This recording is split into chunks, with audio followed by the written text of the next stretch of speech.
Good morning, everybody, and welcome back to the channel. So we got a rain day today, so we're going to work on the 720. Now we have skipped ahead a little bit. We've got our casting covers back on each side, and we're going to start setting the crankshaft in play in this video. Well, we're going to completely set it. I shouldn't say start setting it. But so far, Dad has these pieces back in there, the thrust plate and the fiber washer, and then he's got the next fiber washer that goes in right there, and he's putting it into there.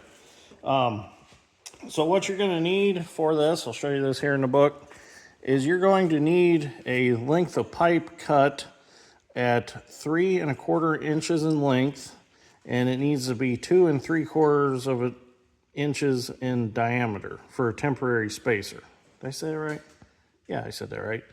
So basically what that acts like is the flywheel being in place. And then you'll slide that on there and you'll tighten the nut up against it, and then we'll check our in play on our crankshaft. So Dad's putting all that back together now. He's got his shims in there, what he thinks will be right or close.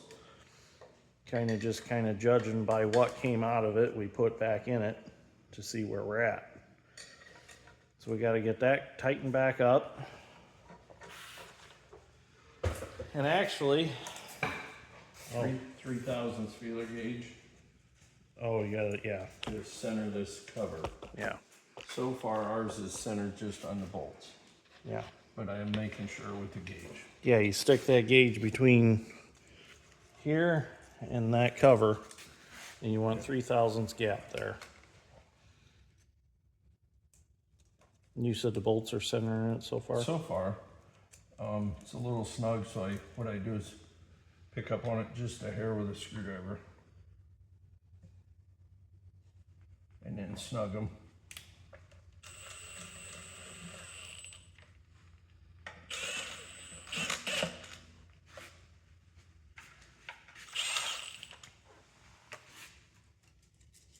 Make sure it goes all the way around, which it does.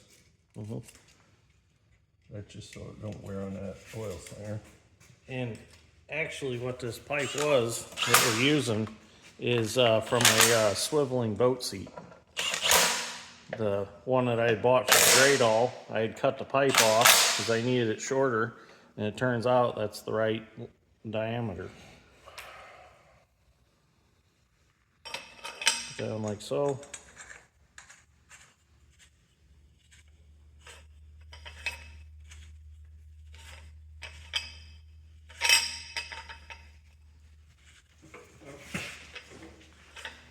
Now George is actually going to hold the other end of the crankshaft with a strap wrench. Dad's going to tighten that nut.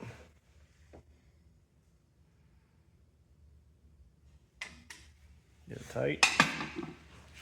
Hey, inside, George. Move. A little bit. Got a little bit. So now, got a dial indicator set up here.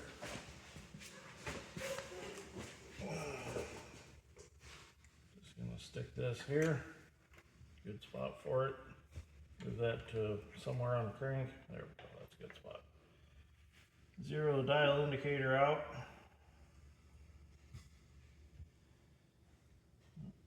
Right there. Now George, you wanna see if you can move it? Pull back toward you. About 1/1000. About 1/1000. So we need 5 to 10. Yeah, 5 to 10. So we gotta add some shims. Yep. So we'll add some shims. All right, so we're gonna tear it all back apart, which is really not too bad. So these are the shims, and all they are is paper. There are some steel ones, some real thin steel ones in there, but you put a couple steel ones and a couple paper ones.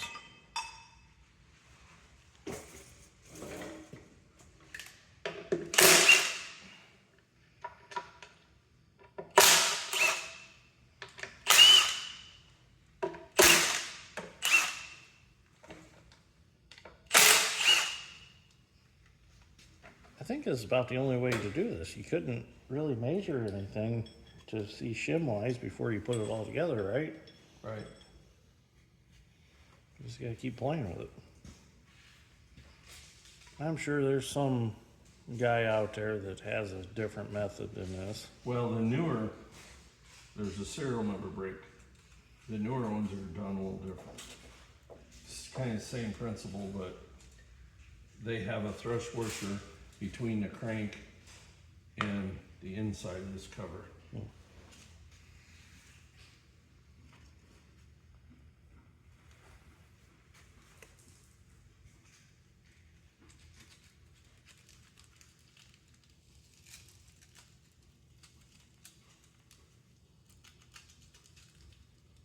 And make sure the thrust washer tabs are where they belong in the casting.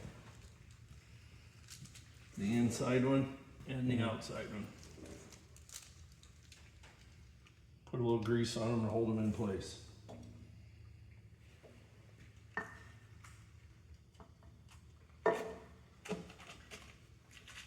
So if you want to see a video on how this whole casting goes back on the side, you'll have to go back through my videos to when we had to redo the crankshaft idler gear and crankshaft retainer bolt.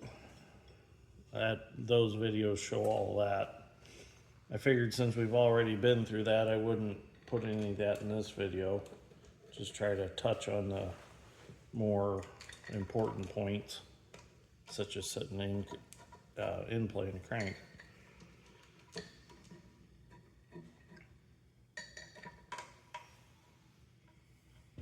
Alright, so Dad's just going to check that like he did before, and then we'll get some video when we get that tightened up and try to check it again.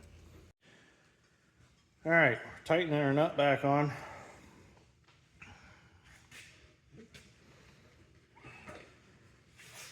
Okay. Is this keyway pointed up too? Put it all back together. I think this one was up too. Push it. I think it should be all the way your way now. Yeah.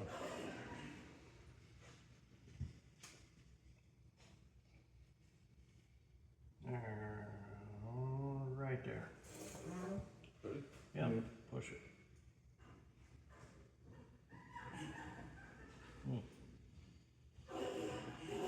Oh,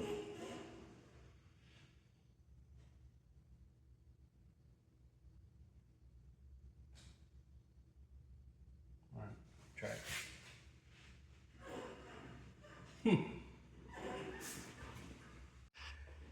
Okay, so we put some shims back in, tighten things back up. So we're gonna zero out our dial indicator here gently. There we go. It's 0. George, push it to me. So right there, that is actually 5 thousandths. So that is intolerance, yes. right? 5 to 10 thousandths is what we want. So it's good to go now. So When now it wears in a little, it'll be between. yeah, so we're gonna leave it right there. We're not gonna touch it. So I don't know how we ended up getting it right on the money, but we did. So luck? Luck. Yeah, luck. Okay. We're not gonna go work for American Airlines, that's for sure. Yeah, we're not gonna become airplane mechanics, but we're good enough to get this stuff figured out. So now we can put the flywheel back on. And we did pull the injector pumps out, and we pulled the injectors out, and we sent them to Gary Power. He's going to rebuild them for us because we know from before that we were getting some fuel in the engine oil. And it's very common on these for the fuel to get through the pumps. And since the pumps sit inside of here, they drip the fuel right down the block, and it goes right into the crankcase. And it also happens while the tractor's not running. So we're getting those rebuilt. We'll get them back, and we'll get those back in. And then we can put the governor housing back on. We can't really put the governor housing back on because the fan shaft runs right over the top of the cover, and just for making things easier, we're gonna leave it all apart for now. So that's how you set the crankshaft in play on a 720 diesel. So thank you for watching, greatly appreciate it. We'll see you all in the next one.